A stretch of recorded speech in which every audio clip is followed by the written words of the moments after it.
bienvenue sur ma chaîne. Alors aujourd'hui nous allons regarder vos énergies sentimentales pour la fin du mois de novembre. Évidemment cette guidance est complémentaire à celle que j'ai déjà réalisée pour le mois de novembre. Donc n'hésitez pas à aller la voir, je vous mets la vidéo à la fin de celle-ci. Ok, allez c'est parti.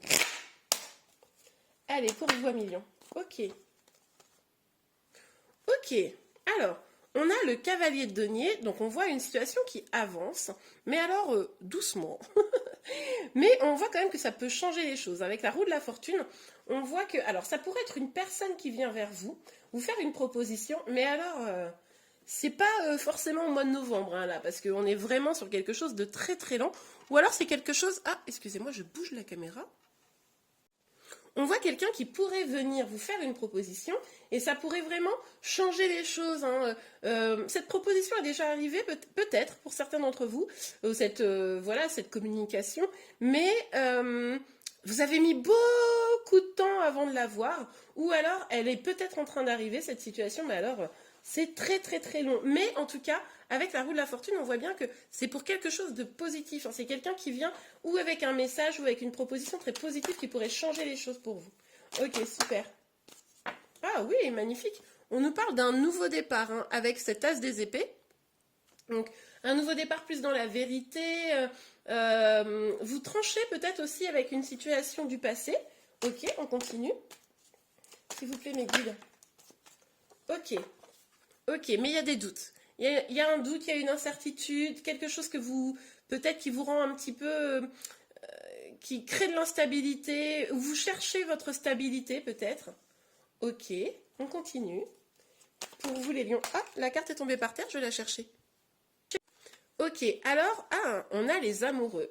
Alors, avec la carte des amoureux, on nous parle évidemment d'amour, hein, mais on nous parle également d'un choix amoureux à faire. Il y a peut-être que vous ou la personne en face de vous, une personne en face de vous, avez un choix à faire. Peut-être que cette personne-là qui vient vers vous va vous proposer quelque chose. Vous allez peut-être douter de sa sincérité. Vous ne savez pas si vous allez devoir prendre cette personne. Peut-être également que vous êtes dans une triangulaire hein, pour certains d'entre vous. Ok, allez, on continue. Sur le cavalier de denier et la roue de fortune, s'il vous plaît, mes guides. Oups là. Sur le cavalier de denier. Ok, on a le roi de bâton, mais à l'envers. Ok, bon. Alors avec ce roi de bâton à l'envers, on voit que peut-être effectivement, le fait que cette personne mette du temps à venir et que vous êtes persuadé, je pense, que ça pourrait vraiment changer les choses si elle venait, cette personne, ça pourrait vraiment faire que votre destin serait meilleur, et bien en fait ça vous met un peu en colère, parce que cette personne, elle a du mal à venir, elle a du mal à se positionner peut-être, à vous faire une proposition intéressante. Et là, ça commence à vous... Hein, vous en avez un peu marre. Mais à côté de ça, ce qu'on vous dit, c'est qu'il va quand même falloir revenir dans une énergie plus douce, plus passionnée, mais plus passionnée déjà pour vous. Vous retrouvez un équilibre, hein, simplement. Retrouver cet équilibre. Être moins peut-être dans l'attente, plus tourner vers vous pour sortir de cette énergie qui finalement vous affecte. Quoi. Ok. Sur l'as des épées. Attendez, parce qu'elle s'est tournée, retournée, je vais la prendre quand même. Ouais, ok. Ben, on a la force. Hein. Ouais, on voit que ça nécessite quand même que vous mobilisiez pas mal d'énergie, de force, de courage hein, pour affronter cette situation parce que vous avez envie de vérité, vous avez envie que les choses soient claires, précises, tranchées. Et puis, ben, c'est pas le cas. Donc la force, oui, mais il ne faut pas que ça soit vindicatif, vous voyez, enfin dans le sens où il ne faut pas que ça mette en vous des énergies négatives. Ok. Alors, sur le 2, 3 cartes. Ok, je les prends. Ouais. Ouais. Ok. Bon, ben, vous êtes une personne qui attend... La personne... Ça, pour moi, c'est une personne qui vient vers vous. Ok. Donc... Ou vous la connaissez déjà. Je pense que pour une majorité d'entre vous, vous la connaissez déjà. Et là, vous êtes dans la situation que je vous disais. Pour d'autres, ça pourrait être une nouvelle personne. Hein, si vous êtes célibataire, par exemple, une nouvelle personne qui vient. Mais du coup, voilà, qui a peut-être des choses un peu cachées, qui à vérifier que la vérité soit bien là. Et ça va vous créer du doute. Donc à vous juste de faire preuve d'intuition et d'écouter et votre cœur et votre intuition. On voit en tout cas que Vous êtes sans aucun doute une personne très généreuse, qui est à l'écoute de son cœur. Vous êtes même peut-être probablement, si vous connaissez déjà cette personne, très amoureuse, hein. Vous écoutez aussi votre intuition, mais vous, ce que vous attendez là, clairement, c'est l'engagement, que ce choix soit fait, d'arrêter d'être dans l'instabilité, que voilà, de se positionner. Vous voulez que cette personne vous dise les mots que vous attendez pour aller vers un engagement. Voilà, très très clairement. Et c'est possible que ça vienne. C'est possible que ça vienne pour certains d'entre vous. Mais en même temps, vu que c'est sur le 2 de denier, hein, là, c'est peut-être justement que ça, c'est votre attente, votre besoin. Mais comme en face de vous, vous n'avez pas encore cette proposition, hein, d'engagement finalement, ben, ça vous met dans l'instabilité, quoi. Ok. Le choix amoureux, il pourrait être fait, hein. Il pourrait être fait pour moi sur la fin du mois de novembre quand même. Hein, ok, allez. Dites-moi, hein, si cette guidance vous parle. On est sur une guidance générale, donc évidemment vous adaptez. Les énergies peuvent être inversées également avec votre autre. Ouais, bah oui, ce que je vous disais. Je pense que ce choix amoureux, il va être fait. On a quand même le 6 de bâton là qui nous parle d'une victoire, d'un succès, d'une avancée sur la carte des amoureux. Donc oui, pour moi cette personne-là, sur fin novembre, pour une partie d'entre vous en tout cas, il y en a qui l'espèrent. Moi je ressens qu'il y en a qui sont dans l'espoir de ça, mais qui ont une énergie de colère et ça peut bloquer un petit peu cette avancée.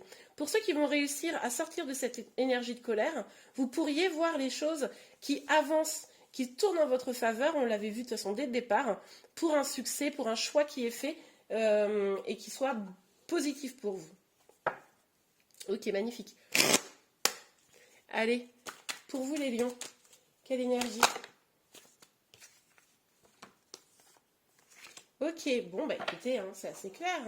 Donc, il est possible que cette personne, ce soit au-delà de... Peut-être que c'était un ami au départ, ou pour les célibataires, c'est peut-être un ami, une personne de votre entourage qui, du coup, a commencé à s'intéresser à vous. Pour les autres, effectivement, vous pouvez avoir été ami ou être quand même ami avec cette personne. Mais il y a aussi cette idée que vous êtes aussi entouré et que vous pouvez compter sur vos amis pour vous aider dans cette situation à sortir peut-être de la colère notamment.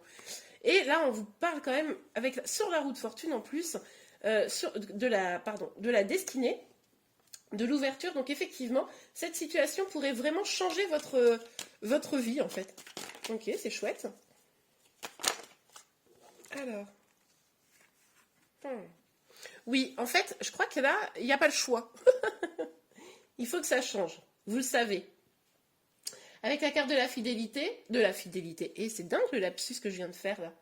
Donc il y avait peut-être un problème de triangulaire et tout, pour que je fasse ce lapsus. Mais en tout cas, avec la carte de la fatalité, donc rien à voir, on voit qu'il y a des choses qui vont devoir être détruites pour pouvoir avancer. C'est nécessaire. Donc des choses qui vont devoir être tranchées, on le voit bien ici. C'est pour ça que ça va demander du courage. Ça va demander du courage. C'est un peu un saut dans le vide là. C'est un peu un saut dans le vide. Celui qui doit prendre une décision là, celui qui est face au choix amoureux, vous ou votre autre, c'est un peu un saut dans le vide. Mais de toute façon qui était nécessaire. Ok, super. Sur le 2, on a combien de cartes? 3. Allez, on les prend. Quand je vous disais qu'il y avait une décision qui allait être prise. Ouais. Là, c'est vraiment une question d'évolution. Alors, avec la carte de l'échec, quand même, on voit que il y a quelqu'un qui va être laissé sur le carreau. Alors, qui? Vous? Votre autre? Ou s'il y avait une triangulaire, la personne tierce? C'est possible. Mais on nous parle d'évolution et de verdict. Donc, quoi qu'il arrive, il y a un choix amoureux qui va être fait. Ça va... Fin novembre, là, il y a une décision qui va être prise. C'est quasiment garanti. Après, vous savez, je vous disais de reprendre votre pouvoir. Ah oui, alors attendez, j'ai un autre message. Je vous disais, il faut sortir de la colère, reprendre votre pouvoir, aller vers plus une énergie positive, la passion, etc. C'est possible que c'est ce que vous fassiez, que vous alliez vraiment plus sur une reprise de pouvoir et que la personne ait tellement peur que finalement vous preniez la poudre d'escampette que du coup elle va prendre sa décision. Ouais, alors, on voit quand même qu'il y a encore une énergie de protection, hein. Donc ça va pas être si simple que ça, je pense, parce que il est probable que vous protégiez. C'est-à-dire que même si cette décision est prise, vous disiez oh là là, oui, non, mais attends, parce que s'il revient, c'est un exemple, hein, mais pour me requitter encore, etc. Bon, on vous dit quand même là, avec la fécondité, qu'il pourrait y avoir des projets qui voient le jour, hein, peut-être un bébé évidemment, mais n'importe quelle nature de projet qui pourrait vraiment avoir lieu. Donc, si elle revient, cette personne, ça pourrait vraiment être pour le positif. Vérifiez effectivement que ce soit le cas, mais là, vérifiez voilà, que vous êtes dans la vérité. Mais là, les cartes sont quand même très très belles, très très positives. Ok, on regarde pour un dernier petit message, un petit conseil. Allez, s'il vous plaît, mes guides. Pour les lions, un petit message, un petit conseil. Pour les lions, s'il vous plaît, mes guides, un petit message ou un petit conseil. Ok, bah, ça sera celle-là alors. Tromperie, aïe aïe aïe. Quelqu'un porte le masque de la tromperie dans cette relation. Ouais, je pense que là, il y a pas mal de personnes qui sont peut-être en situation de triangulaire. C'est possible également que, comme là, vous êtes un peu sur le mode je suis vénère, pour certains, hein, évidemment, pour ceux qui sont concernés par cette énergie-là, et bien, du coup, vous portez un masque un peu de froideur, genre, ok, bah, tu viens pas, ok, bah, du coup, je te parle plus. Vous savez, ce truc-là, un peu. C'est peut-être aussi ce qui va justement déclencher hein, les choses. Peut-être aussi que cette personne, elle prend du temps là à venir, et peut-être que c'est elle qui n'exprime pas complètement les sentiments qu'elle a pour vous. Hein. Ok. Mais bon, soyez vigilants. De toute façon, je vous l'ai dit, je pense que vous avez quand même cette énergie là où vous vous protégez un peu. Vous êtes super super ouverte à accueillir cette personne tout en vérifiant qu'elle est sincère et honnête et qu'elle ne porte pas le masque de la tromperie. Mais pour moi, là, ça s'adresse surtout aux personnes qui sont en situation triangulaire. Et bien voilà, j'espère vraiment que ce tirage vous a plu. Si c'est le cas, n'hésitez pas à liker. Vous pouvez également vous abonner à ma chaîne pour être informé de tous les prochains tirages. Je vous remercie et je vous dis à très bientôt. Au revoir.